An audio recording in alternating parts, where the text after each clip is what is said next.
¿Cómo están todos? Ando de viejito pascuero. Traigo regalos para todos.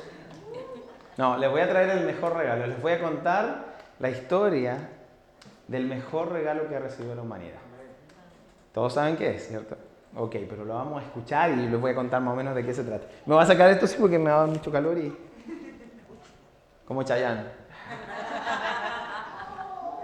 Muy bien. Bienvenidos a la segunda y última parte de esta serie que hemos llamado Luz del Mundo. ¿Y por qué se llama Luz del Mundo? Porque, y voy a mostrar luego un versículo, Juan hablaba, y lo veíamos la semana pasada, de que Jesús es esa luz que este mundo, que las tinieblas no han podido ocultar, no han podido extinguir. Jesús es la luz del mundo. Y maravilloso esto, que Jesús... su ministerio fue traspasar esa luz ¿a quiénes? A nosotros. Nosotros hoy somos parte de esa luz. Jesús en un momento dijo, no podemos poner la luz, porque somos nosotros la luz, no la podemos meter en un cajón, la tenemos que poner en un lugar que alumbre a todos los demás. Así que nosotros, los que hemos decidido seguir a Jesús, somos parte de esto, tenemos la responsabilidad de ser la luz del mundo y representar a Jesús, reflejar a Jesús en nuestras vidas. ¿Ok? Así que quiero hablarles de esta serie que estamos comentando, y en la primera parte también decíamos que Navidad es la fecha más importante del año, no por quién está contigo, sino quién está para ti. No por lo que esté sucediendo, sino por aquello que sucedió. Y de eso estábamos hablando en esta serie y conversábamos acerca de la importancia de la Navidad y la importancia de Jesús. Jesús es el centro de la Navidad, y lo veíamos hace unas canciones atrás, pero además Jesús es el centro de este mundo, el centro de esta tierra. Jesús es el centro de todo. Tan así que dividió el calendario. Nuestro calendario está regido antes de Cristo, después de Cristo. Así que si alguien no cree, si alguien tiene dudas, no podemos ocultar esto. Esto es parte de la historia. Y yo les contaba una historia la semana pasada acerca de un personaje muy interesante. Conté la historia navideña, pero desde la mirada del villano. Las historias y las películas son buenas de acuerdo al villano. Cuando el villano es bueno, el protagonista es mejor. Y la historia se convierte... porque quien a veces hace la historia es el villano. Entonces, en este caso contamos la historia acerca de la Navidad, pero con la mirada del rey Herodes. Cómo Herodes, ese hombre inteligente, pero muy malo, comenzó a sentir celos. Su vida se caía a pedazos, todo lo tenía controlado, pero su vida comienza a caer en pedazos en el momento que se entera que muy cerca de donde él vivía estaba naciendo un bebé, un niño, al cual todos lo esperaban, o las escrituras apuntaban de que él iba a ser el rey. Y el rey Herodes se volvió loco. Tan así que hizo locuras, y lo estuvimos viendo la semana pasada. Hoy voy a contarles la historia de la Navidad, pero voy a usar los 4 evangelios, o las 4 historias bibliográficas que nosotros tenemos: Mateo, Marcos, Lucas y Juan. Y voy a contar la historia más o menos sacando un pedacito de cada lado. Hay algo interesante, sí, porque Marcos y Juan, si leemos los 4 evangelios, Marcos y Juan se saltan la Navidad, no hablan de la Navidad. De hecho, Marcos, por ejemplo, Marcos era un discípulo de Pedro. Él escribió, él no era uno de los discípulos de Jesús directo, era un discípulo de Pedro. Probablemente escribió todo lo que Pedro le fue contando. Pero él fue directo y de alguna manera hizo un resumen. De hecho, de los evangelios es el más corto.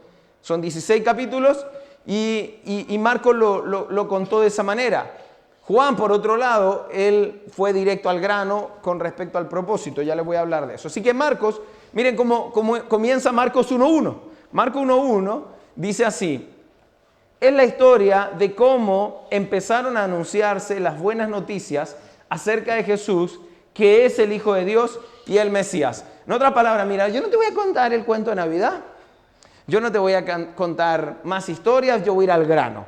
Tengo 16 capítulos para ustedes y voy a comenzar con esto. Y dice, esta es la historia de la Navidad, o sea, la historia de cómo iniciaron las cosas. Aquí están las buenas noticias acerca de Jesús, que es el Hijo de Dios y es el Mesías. Le está hablando a los gentiles que íbamos a leer algún día esta historia y le está hablando a los judíos diciéndole, Él es el Mesías. Y así comienza la historia de Marco. Marco comienza así.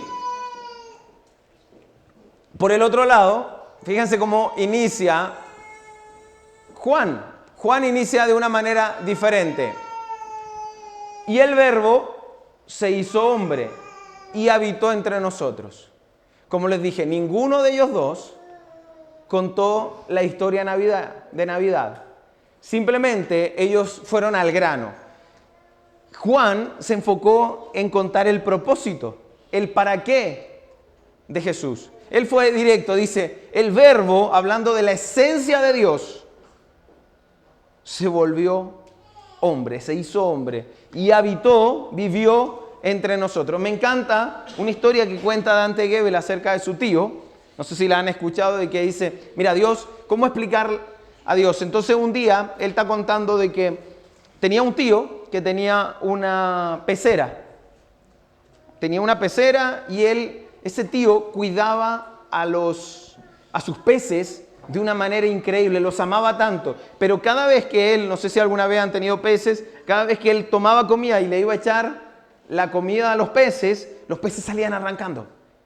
Metía la mano al agua para limpiarla y los peces salían arrancando. Le tenía miedo a esa mano gigante que entraba como los peces a tocarlos.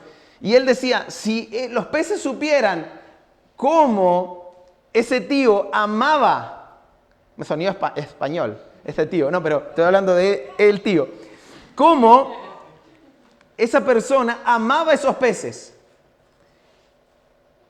que los alimentaba, los cuidaba, les daba de todo, pero ellos le tenían miedo porque no lo conocían. Y para darse a conocer, él no puede hacer nada, pero si miramos la misma historia, Dios representa a ese tío. Y nosotros somos los peces. Y Dios dijo, ¿cómo demostrarle que les amo? Así que se volvió pez y habitó en la pecera junto con nosotros. Entonces, de esa manera, Dios dice, quiero que vean cómo los amo, que estoy dispuesto a sentir incluso lo que sienten ustedes. Jesús padeció los dolores que nosotros sentimos. El versículo más corto de la Biblia dice, Jesús lloró. Y fue justo luego de la muerte de su amigo Lázaro. Jesús padeció las mismas cosas que nosotros.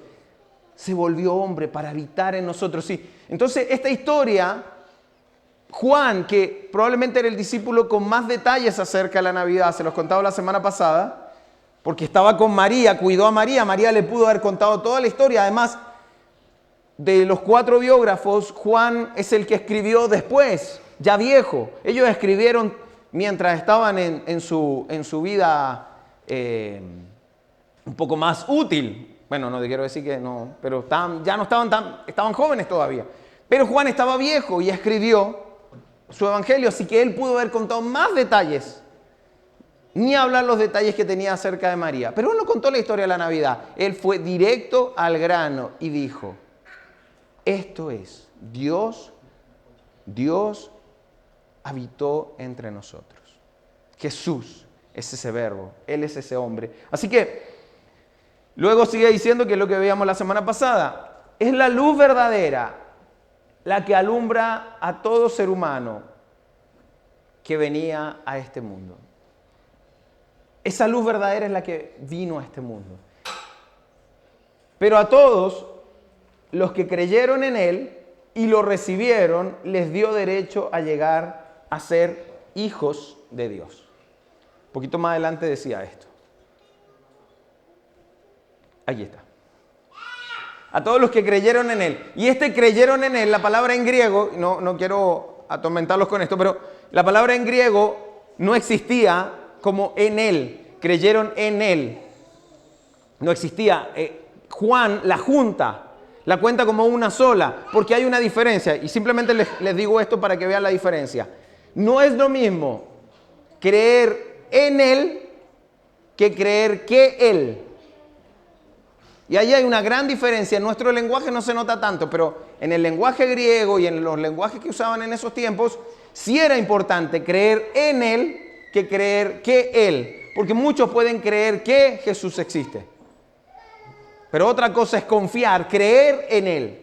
Y esa era la diferencia que estaba marcando. Y dice, y lo recibieron y les dio el derecho de ser hijos de Dios. Y uno dice, pero vamos, todos somos hijos de Dios. Algunos no, quizá. Y podemos descartar a algunos, quizá alguno piensa. Pero en realidad no es así. No todos somos hijos de Dios. Nosotros todos somos criaturas de Dios. Todos somos creados por Dios.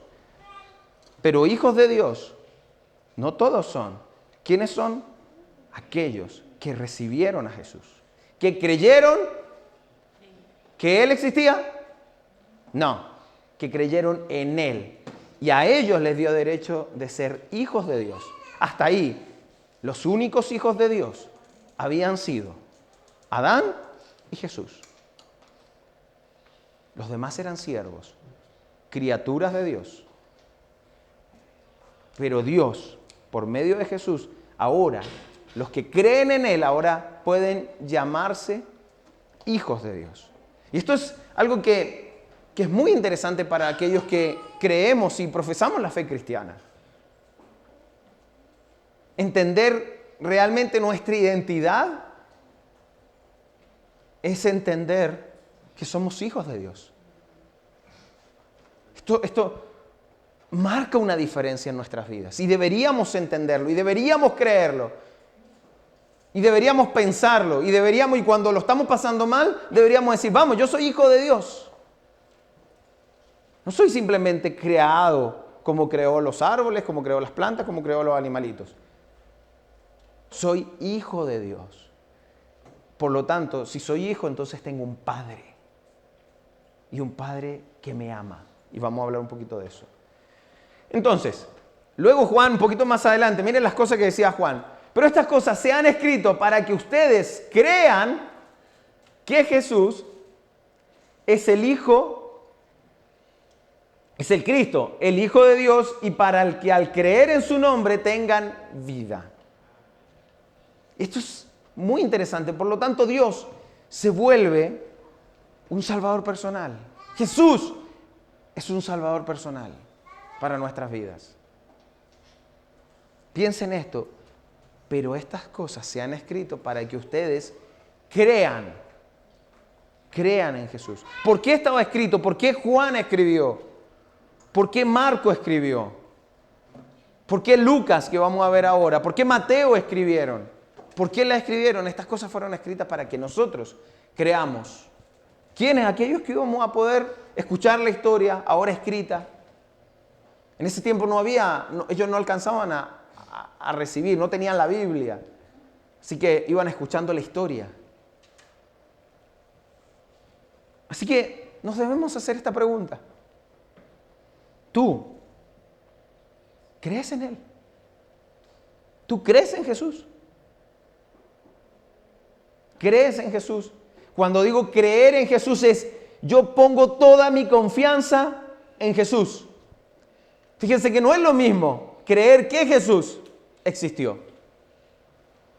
Porque los científicos pueden creer que Jesús existió. Un ateo puede creer que Jesús existió. Porque es histórico. Que hay evidencia de que Jesús existió. Nadie te puede negar eso. Pero creer en Él, creer en Jesús, marca la diferencia. ¿Tú has puesto tu confianza de verdad en Él? Les mostraba a Juan y Marcos. Ahora les voy a mostrar a Mateo y Lucas. Mateo y Lucas fueron más extensos y ellos sí hablaron de la historia de la Navidad. Y esto es interesante porque hablamos la historia de la Navidad, Yo la semana pasada les estuve hablando de la historia de Herodes y de Herodes, y hablé de Julio César, hablé de César Augusto y hablé de Marco Antonio, de Cleopatra, y hablé de todo eso. Y cuando yo era ateo, yo decía, ¿por qué los cristianos hablan de Jesús como si hubiese existido? Porque yo creía que era como una cuestión mitológica, así como contamos historia de la Odisea y cosas así. O hablamos de Thor y de Odín y estas cosas así. ¿Por qué los cristianos hablan como si fuese verdad? Luego de conocer realmente a Dios, me di cuenta que sí era verdad y que es parte de la historia y que todos esos acontecimientos ocurrieron, y por eso me encanta contar, y contaba la historia y algunos relatos de Josefo, de Tácito, hablando de Jesús, que son historiadores romanos, que hablaron de Jesús y hablaron como que era verdad. Y no eran seguidores de Jesús, pero hablaron de Jesús como un personaje que existió. Y eso me encanta de los evangelios, porque se cruzan y coinciden con la historia. Por eso que no hay nada con más evidencia histórica que los evangelios y en general el Nuevo Testamento. Nada tiene mayor evidencia histórica que esos libros. Siempre pongo el ejemplo. Aristóteles, las guerras de Galia y todas estas cosas tenían evidencia histórica y nadie niega que esas cosas existieron. Pero la evidencia histórica que existe es cuántas copias hay, por ejemplo, de Aristóteles. 6. 6 copias para nosotros decir Aristóteles existió. Pero si tú le dices a tu profesor de matemática de la universidad que Aristóteles no existió, no solo te reprueba, sino que te mata. No existió. Yo no creo que existió, porque solamente hay 6 copias que hablan acerca de Aristóteles. Nadie pone en duda eso. ¿Sabes cuántas copias hay del Nuevo Testamento? Y no las copias del Nuevo Testamento que tú tienes en la casa. Las copias de los originales. Como se guardaban las copias en esos tiempos para que se preservaran en la historia. Más de 24,000 copias. No 6. El Nuevo Testamento es el libro o el conjunto de libros con mayor evidencia histórica. Aquí los cristianos tenemos que sacar el pecho. Arqueológicamente hablando, no hay más evidencia que la historia bíblica, que la historia del Nuevo Testamento. No es un cuento que nos contaron para explicarnos algo de historia o cómo fueron las cosas o para traernos un regalito de Navidad. Es una historia real. De hecho, tan real que se las voy a contar como dicen ellos y no como nos las contaron. Hay niños, está bien, voy a suavizarla. Vamos con la historia. Vamos a ver Lucas. Miren cómo escribe Lucas. Lucas pone lo siguiente. Cuando Elizabeth, ¿quién era Elizabeth? La prima de María. Estaba en su 6º mes de embarazo. Dios envió un ángel, al ángel Gabriel, a Nazaret, a una aldea de Galilea, a una virgen llamada María. Miren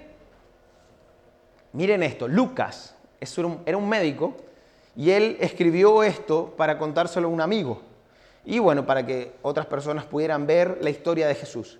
Él juntó evidencia de más de 500 personas. Él entrevistó personas. Así que Lucas, el Evangelio de Lucas es el texto con mayores detalles que existen en la Biblia. Así que si ustedes lo leen, revísenlo. Las personas que son un tanto escépticas tienen que leer Lucas. Yo partí con Lucas. Mucha gente parte, ¿qué libro parto leyendo? Lee Juan. Pero yo, que muy escéptico y vengo del ateísmo, leí Lucas. Eso me llamó la atención. Miren los detalles. Cuando Elizabeth, le faltó poner ahí que era la prima de María, pero un poco, luego lo explica. Estaba en su 6º mes de embarazo. Mira los detalles. Dios envió un ángel y da el nombre del ángel. Gabriel, a Nazaret. ¿Qué era Nazaret? Una aldea de Galilea.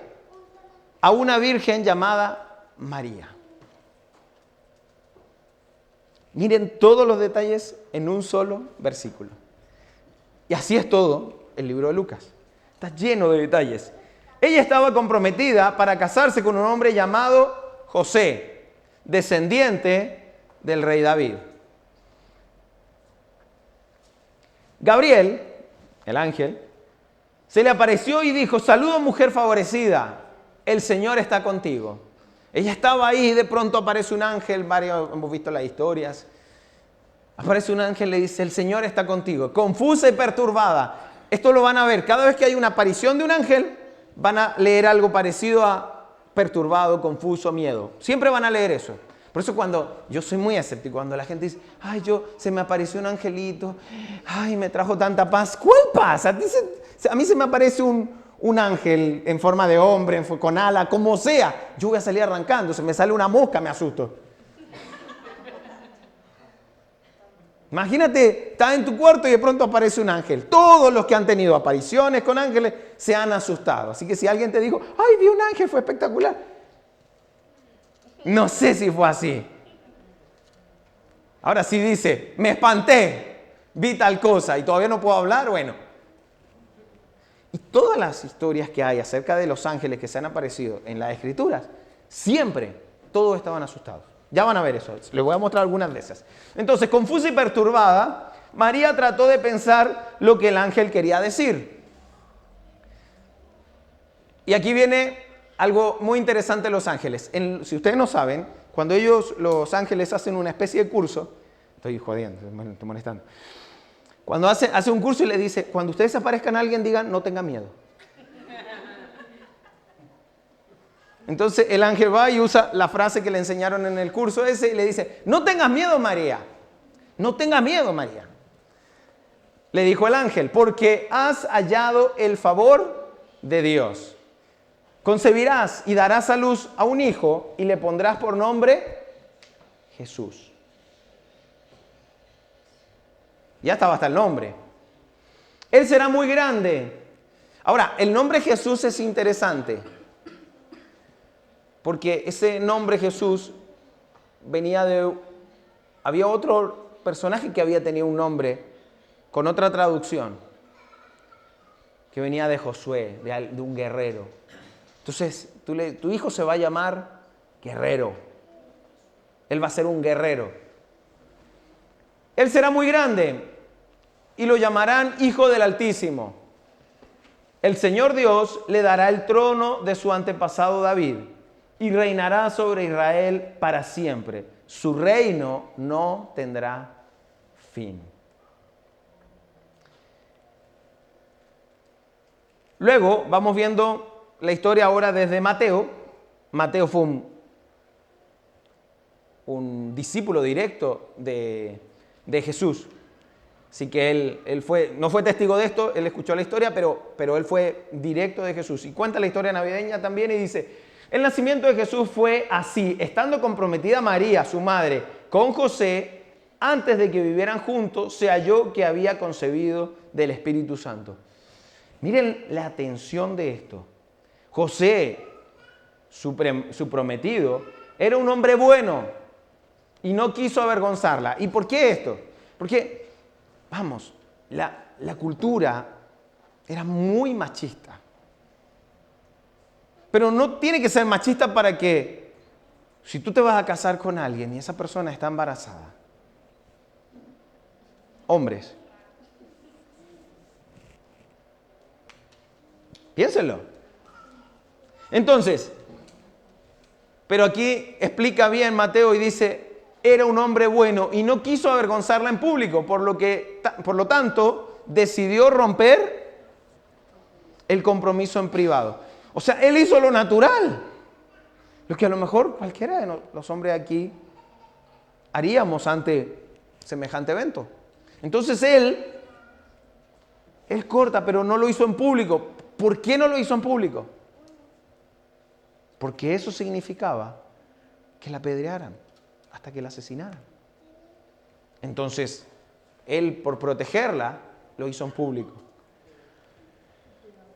Mientras consideraba esa posibilidad, un ángel del Señor se le apareció en sueños a José, hijo de David, y le dijo el ángel: no tengas miedo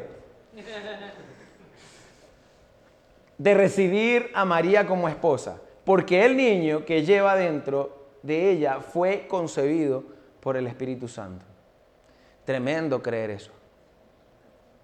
Ponle el beneficio de la duda. Yo los quiero llevar a cómo fueron los acontecimientos. No la historia navideña con arbolitos y cositas. No, así fue la historia. La tensión que ellos tenían. Imagínate la decisión ahora de José. Un ángel en un sueño se le aparece y le dice todo esto. Y tendrá un hijo y lo llamarás Jesús, porque él salvará a su pueblo de sus pecados. Cuando José despertó, hizo como el ángel del Señor le había ordenado y recibió a María por esposa. Por eso destaca antes, él era un hombre bueno y entendía, y él aceptó y creyó en el ángel, creyó lo que había visto y aceptó a María como su esposa. Sigue la historia, ahora vamos a Lucas, miren los detalles. En esos días, Augusto, ¿recuerdan a Augusto? Lo hablamos la semana pasada. Augusto, el emperador de Roma, decretó que se hiciera un censo en todo el imperio romano. Y algo interesante, ese censo existió, porque la Biblia habla de ese censo. Pero la historia habla de ese censo. Sí. Sí. Josefo escribió acerca del censo y hay otros documentos que hablan de que el censo existió. Los años están un tanto corridos por un tema de historia. Una vez una persona me dice, pero ¿cómo podemos confiar en alguien que no se sabe cuándo nació exactamente? Porque probablemente Jesús nació después de Cristo, después del año 0. ¿Sí? Pero esto, explicarlo es un poco enredado. Pero un amigo una vez me decía, ¿cómo podemos confiar en eso? Y yo le dije, fácil, mi abuelo tiene 2 cumpleaños. Y nació hace 80 y algo años. Tiene 2 cumpleaños y no saben cuál nació. Así que el día que nació y el día que lo inscribieron. Así que si tú le dices cuál es tu fecha real, no sabe. Mi abuela tampoco.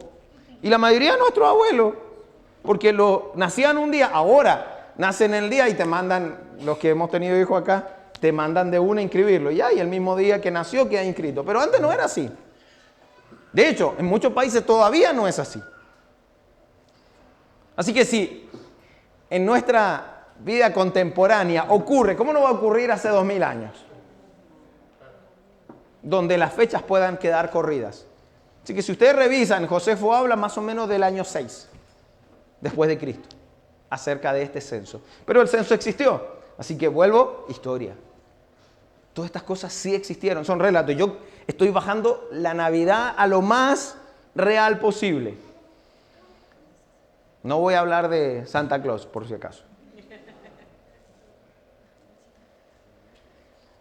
Sigo. Todos regresaron a los pueblos de los antepasados a fin de inscribirse para el censo. ¿Por qué? Porque cuando hacían un censo, las personas debían estar en sus casas. Pero no en su casa, sino en su ciudad natal. Entonces, en los censos acá no, en los censos aquí te piden que estés en tu casa, ¿cierto? Solamente que estés en tu casa y que no salgas. Eso es lo único que te piden en los censos acá, cuando lo hacen bien, incluso. Esto es más parecido a las elecciones. Cuando mañana, por ejemplo, hay votaciones y uno tiene que votar en el lugar que está inscrito.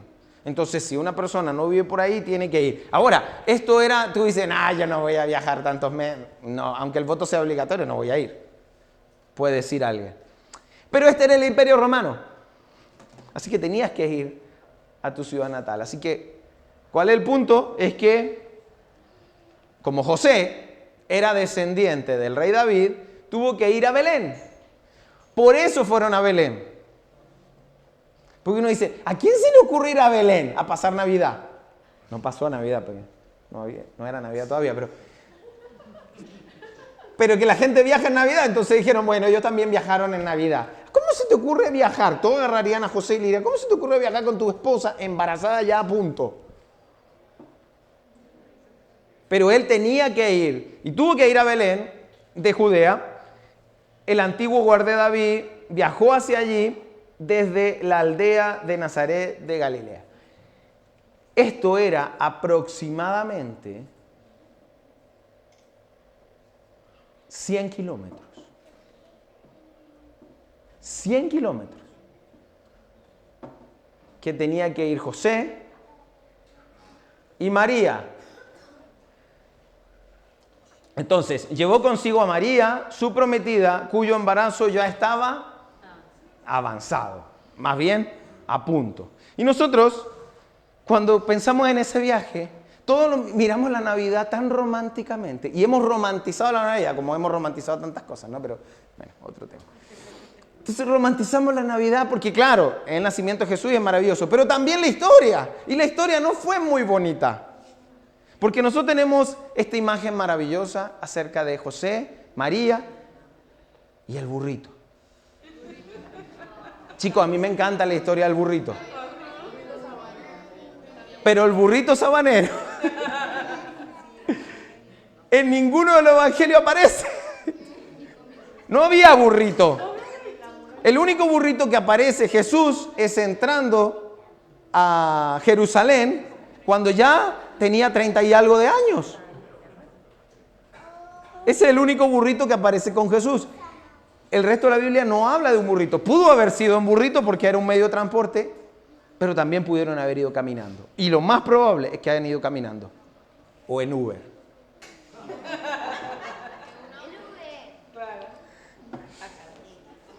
Pero el burrito y esa imagen maravillosa no fue así. Todo era un problema. Mientras estaban allí, dice, mientras estaban allí llegó el momento para que naciera el bebé. María dio a luz a su primer hijo varón, lo envolvió en tiras de tela y lo acostó en un pesebre porque no había alojamiento disponible para ellos. Otra cosa romántica, el pesebre. Qué lindo los pesebres. Bueno, debajo del arbolito. Pero les estoy contando cómo fue la historia, relatada bíblicamente. Los pesebres eran un establo. ¿Han ido a un establo? Hoy día estábamos en un parquecito que fuimos y habían como 3 pavos, ¿sí? 6 pavos. Hediondos. Y eran solo pavos. Estaban para prepararlos para 2 semanas más. Hediondo los pavos y uno dice, imagínate lo que son los establos, que han estado en un establo, saben lo hediondo que es. Ahí nació Jesús. No es el mejor lugar para que nazca un bebé. Pero la situación que estaba viviendo María fue terrible y tuvo que alojarse en un establo. Así, entonces, bonito lo del pesebre, bonito lo de los animales, suena tan bonito, además ellos son sintientes y todo, entonces, esto es maravilloso. Pero la historia no, es un poquito más cruda, la Navidad, pero estaba naciendo nuestro Salvador. Esa noche habían unos pastores en los campos cercanos, pastores no como yo, sino pastores de ovejas, aunque ustedes se crean ovejas, pero en realidad pastores. En los campos cercanos que estaban cuidando los rebaños, y ahí dice, de ovejas, ¿sí? De repente apareció entre ellos un ángel, otra vez, un ángel del Señor, y el resplandor de la gloria del Señor los rodeó. Imagínense, pastores, no saben cuánto habían, pero ponele 20, que ellos iban caminando, y de pronto en la noche, ¡plum!, un resplandor. Y era la gloria de Dios que los rodeó. Mira, yo lo he conversado con amigos de pronto. Dice, mira, si cuando Jesús murió hubo terremotos, hubo lluvias que no paraban, torrenciales. Imagínate cómo habrá sido la gloria de Dios cuando nació, que hasta una estrella lo persiguió. Bueno, alguna vez sabremos la historia desde ese lugar. Entonces, los pastores estaban aterrados, pero el ángel los tranquilizó y les dijo la frase típica: no tengan miedo. ¿Qué dicen los ángeles cuando se le aparecen a la gente? No tengan miedo. Les dijo, les traigo, y esto es lo más maravilloso, les traigo buenas noticias.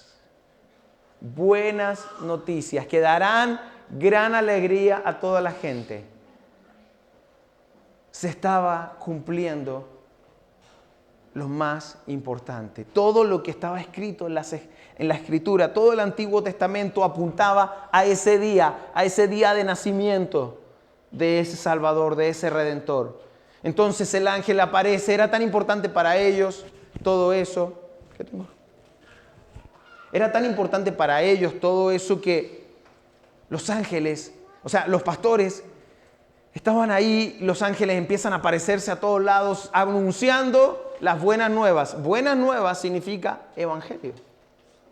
Eso es, evangelio significa buenas noticias. Y ellos dicen que alegrarán o darán gran alegría a toda la gente. Su Salvador acaba de nacer en Belén. Es el Mesías, el Señor. Imagínense para esos pastores escuchar esa noticia. Ellos conocían la historia, sabían que algo iba a ocurrir. Entonces, sigue diciendo, lo reconocerán porque está durmiendo en un pesebre, envuelto en pañales.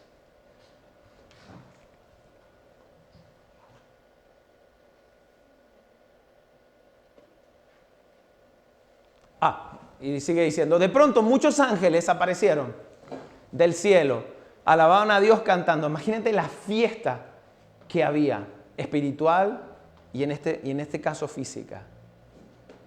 Alabando a Dios y cantando, gloria a Dios en el cielo y paz en la tierra para todos los que Dios ama. Esto estaba ocurriendo. Luego, cuando los ángeles regresaron al cielo, los pastores se dijeron unos a otros, vayamos a Belén, veamos esto que ha sucedido y que el Señor nos anunció.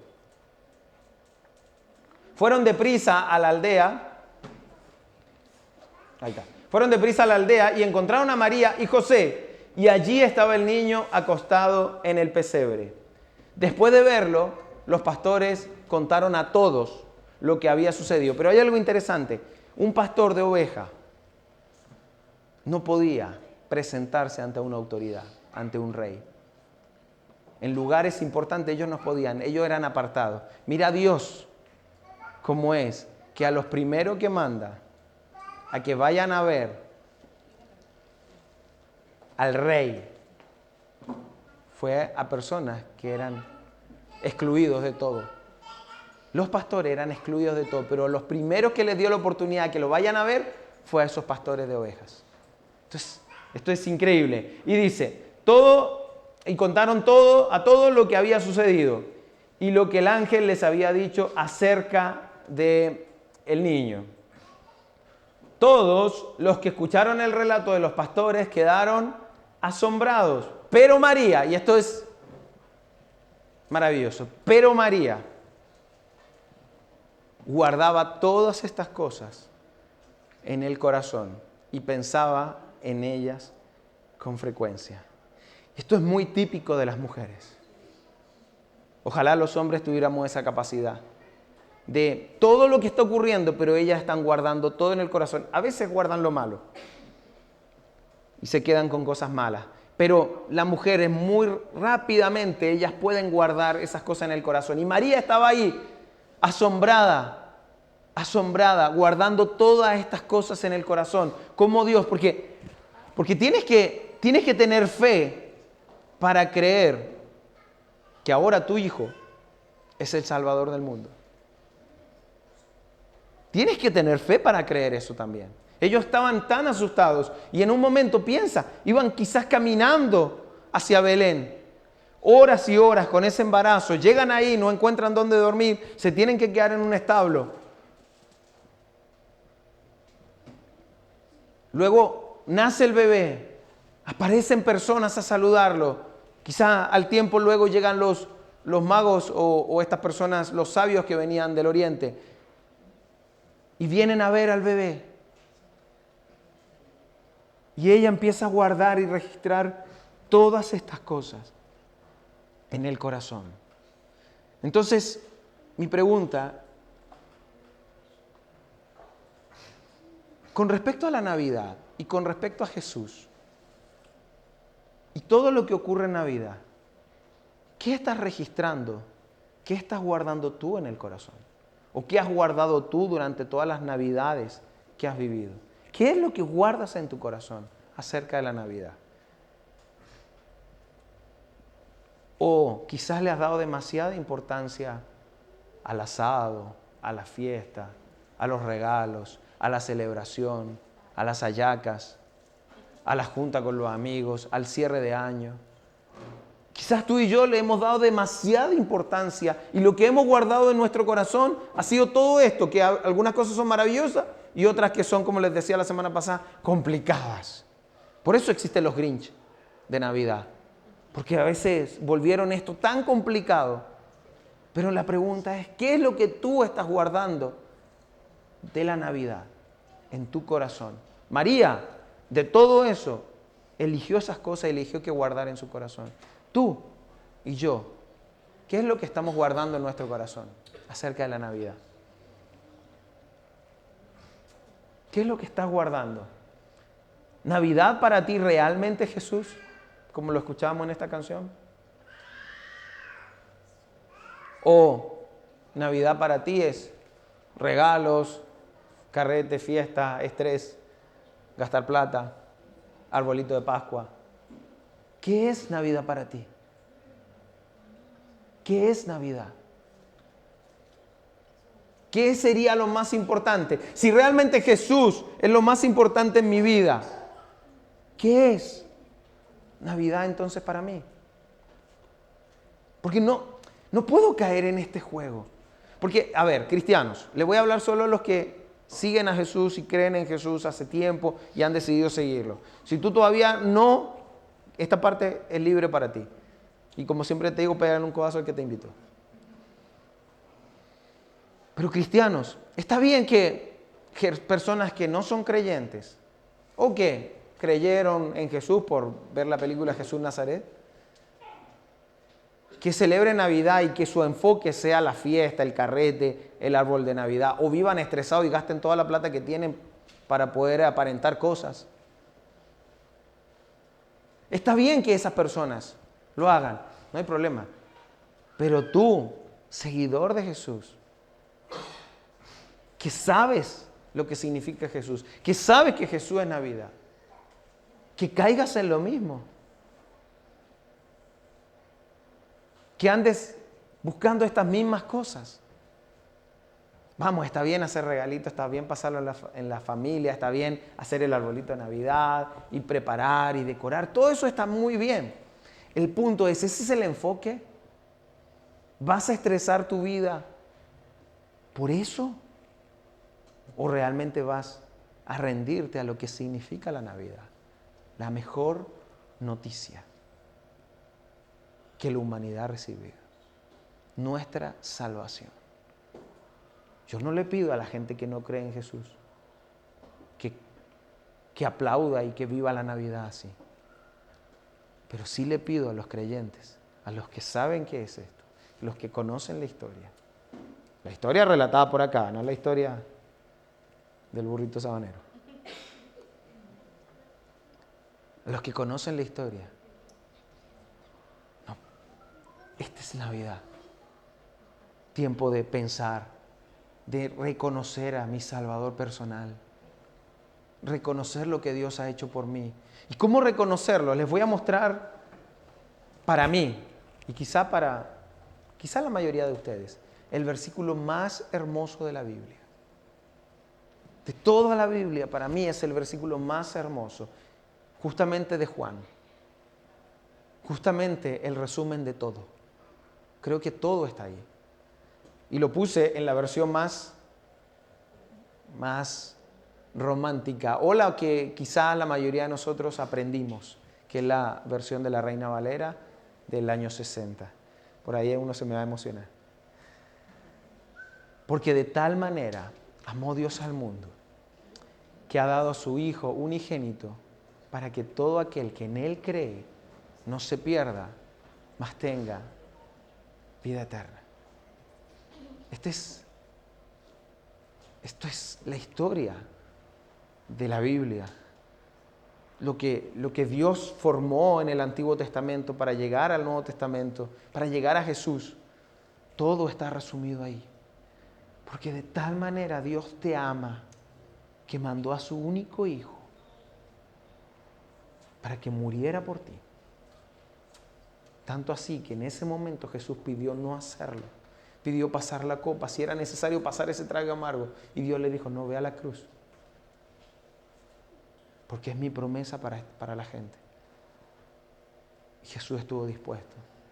Y dio su vida por ti y por mí. Y hoy celebramos su nacimiento. Pero esta es la historia. Pero esto es lo que importa. El siguiente versículo es más interesante aún porque nos enamoramos tanto de este que no vemos el siguiente. Porque Dios no envió a su Hijo al mundo para condenar al mundo. Otro error tan grande de los cristianos, los seguidores de Jesús. Vivimos condenando al mundo, condenando a la gente. Tú no deberías, tú, y empezamos a juzgar a todo el mundo. Fuimos tratados con amor, tenemos que tratar con amor. No a condenar. Y si el Hijo de Dios no vino a condenar al mundo, sino para salvarlo por medio de Él. Si Él vino a salvar este mundo, ¿qué haces tú? ¿Qué hago yo? Criticando y condenando a los demás. Entre nosotros sí. Pablo es muy claro ahí en una de las cartas de Corinto, donde dice, entre nosotros juzguémonos. Entre nosotros nos digamos las cosas, pero no juzguemos a los de afuera. A los que no conocen no los podemos juzgar. Dios se encarga de ellos, no nosotros.